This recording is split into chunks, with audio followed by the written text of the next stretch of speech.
back to my channel. I am Leo Jaguar Chikoto Shikoto. All right, and today we're gonna have an unboxing type of video. All right, we're gonna be looking at the Silver Age book. All right, and let's get to it. So yeah, this book took a little bit while to get to me. One, the the post office is running behind. We probably all heard that story. Um, Hold on, let me turn this down a little bit. So we know that the post office is running behind too, but then the dude also sent it media mail, and I think it's because I sent this offer to this guy, right? And it was a little bit of a low ball offer. I ain't gonna lie, man. I'll throw some low ball offers. I don't know the guy, but he accepted it, and I think that's why he sent it media mail. I guess you know what I mean. I guess that's why he sent it media mail. Um, and that tends to happen too when they take your offer. So, anyways, I'm gonna show you this book. This book's pretty legit. So this is a Silver Age, and it's a minor key, but I think some of you guys may be able to recognize the artist on the cover, uh, and some of you guys might even be able to recognize the key. All right, so here it is. This is Showcase 29. This is the third appearance of the Sea Devils. Um, it's Russ Heath art, right? And the cover is also Russ Heath and Jack Adler. Story by Robert Kanigher. And this also has a half-page ad for Justice League of America #1. All right. So this is actually very cool. I'm not gonna lie, this is wall candy. I picked this up for the wall candy, man. All right. I love this cover, man.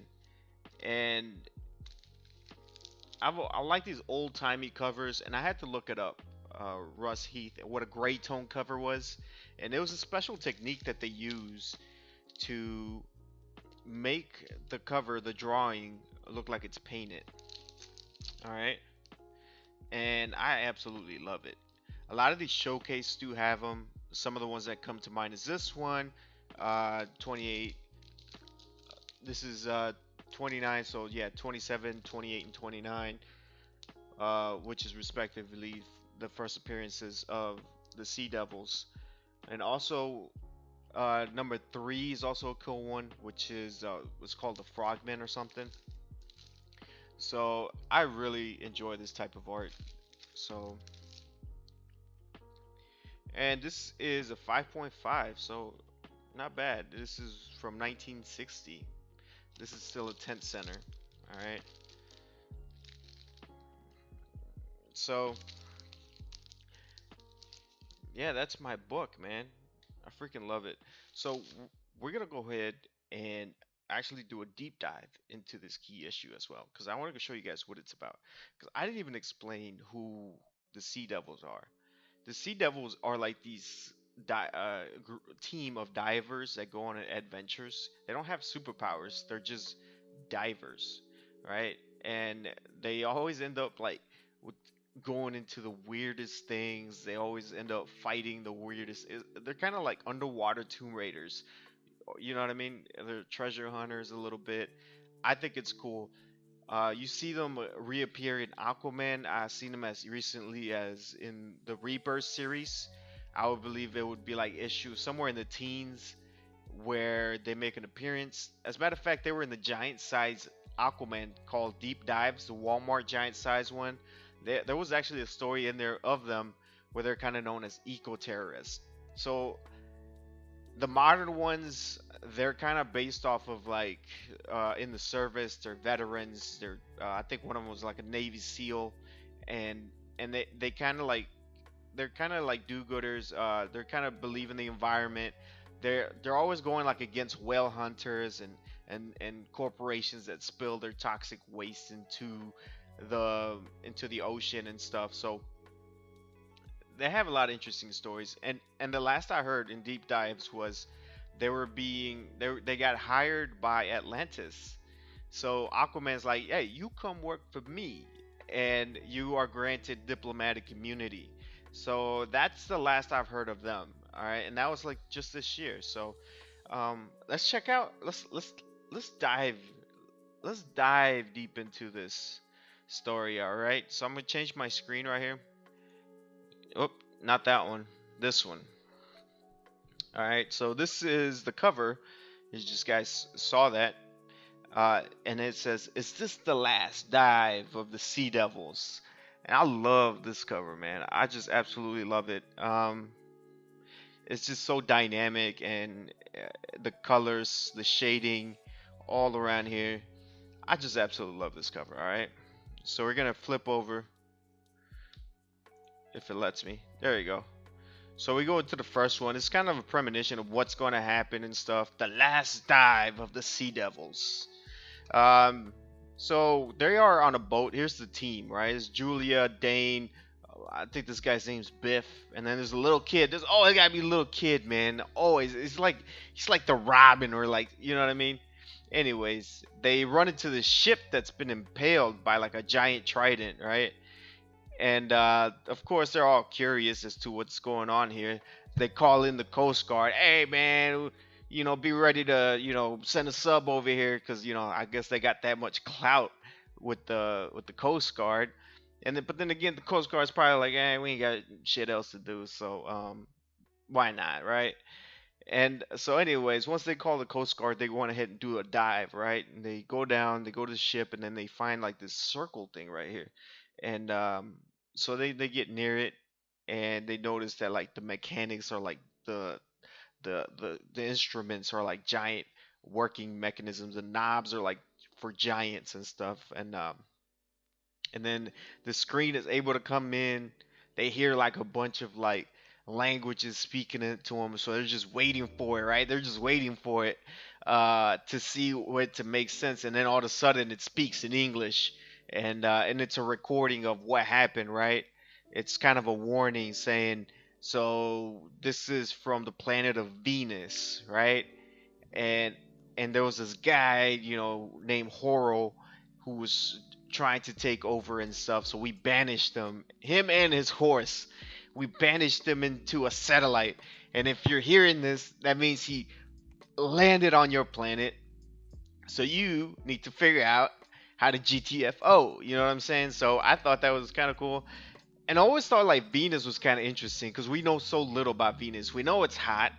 We know it's got a lot of volcanic activity, and it's got so many clouds, man, so much carbon dioxide, and and it's because it's closer to the sun. But I have like this theory, man. This is just me. I'm not an astrophysicist. If you're an astrophysicist, tell me if I'm wrong. But I always thought like gravity was kind of like if you put a ball at the end of a string, and then you hold one end of the string, and then you loop it like this. So then the ball is kind of like staying around that object. But I feel like if you fling in the ball without the string, that the ball is going to want to get further and further away from the center, which would be the sun, right? Because there's no string to pull it back, right? That's just me. So I've always wondered, like, what if, like, Mars used to be where Earth is at, and it used to look like Earth, but the further away it got outside of the Goldilocks zone, right? And what if Earth, before it was in his Goldilocks zone, it looked like Venus, because Venus got everything it needs to, one day be a planet with life. It's just too hot. It's too close to the sun. Anyways, that's just my little rant on that. Tell me what you guys think. If you're an astrophysicist out there, let me know. What am I missing? I'm sure I'm wrong as hell. Anyways, back to the story, right? There's this Horo dude, right? And so they find out that this guy's like an outcast. He's a bad dude who got shipped out into a satellite, but somehow the satellite landed on Earth. So this might be the first appearance of that giant character, the Horo or whatever. Here he is, man, on his trusty steed, man. Uh, He looks kind of like a Greco, god or something. And so they got to fight him off, man. He's just a big dude, and I think they once they call in the submarine, right, and they come out and they try to take him, he just pokes the damn submarine, and there's like they send out some depth charges, right, to try to blow him up, but he just starts crushing the depth charges with his hand, dude. I was like, dude, that is that is gangster, man. He's just crushing the depth charges, man. So I thought that was kind of cool. And then the torpedo, dude. How's the torpedo gonna miss, man? Like this in the torpedo, but the damn torpedo doesn't work. Man, that shit must have been made in China. However, I was reading I think I was reading in a book or a documentary or something about how unreliable torpedoes were. Like how unreliable, like torpedoes were notoriously known for how unreliable they are. But I think those were in airplanes, man. I think it was torpedoes from airplanes.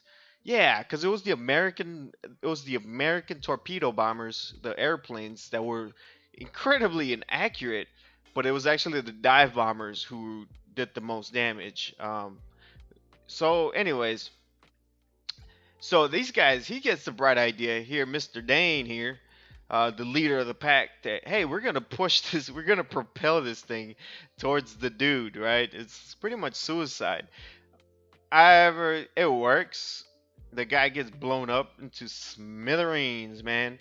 So that's his first story. I think this usually contains like three stories or whatever, and that's the end, right? Happily ever after, they get rescued by the Coast Guard, and they're just worried about their ship, right?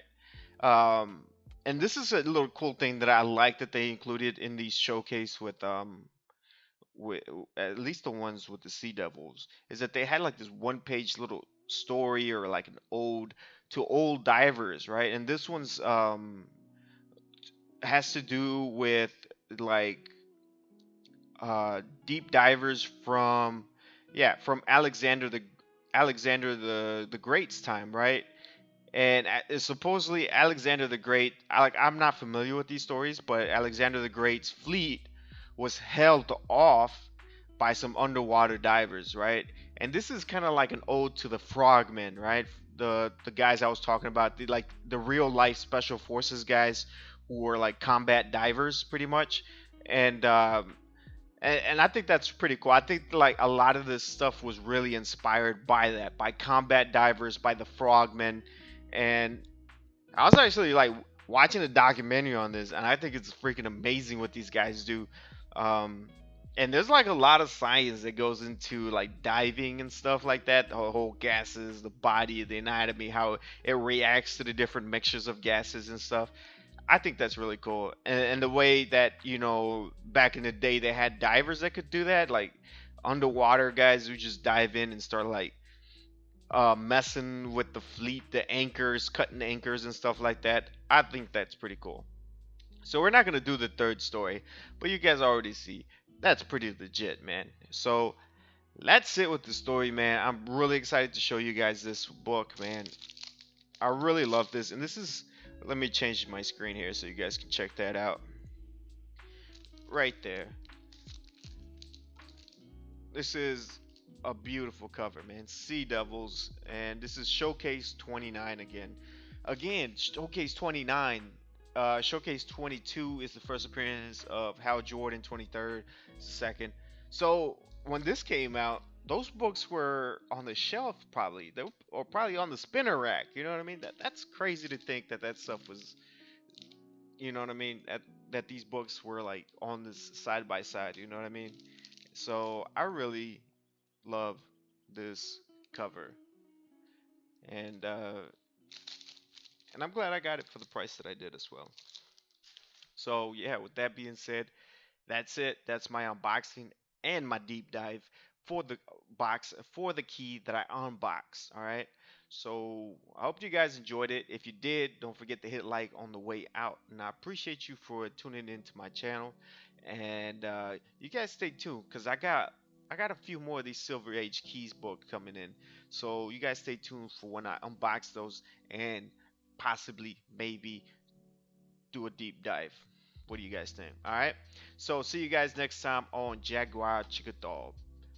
Peace.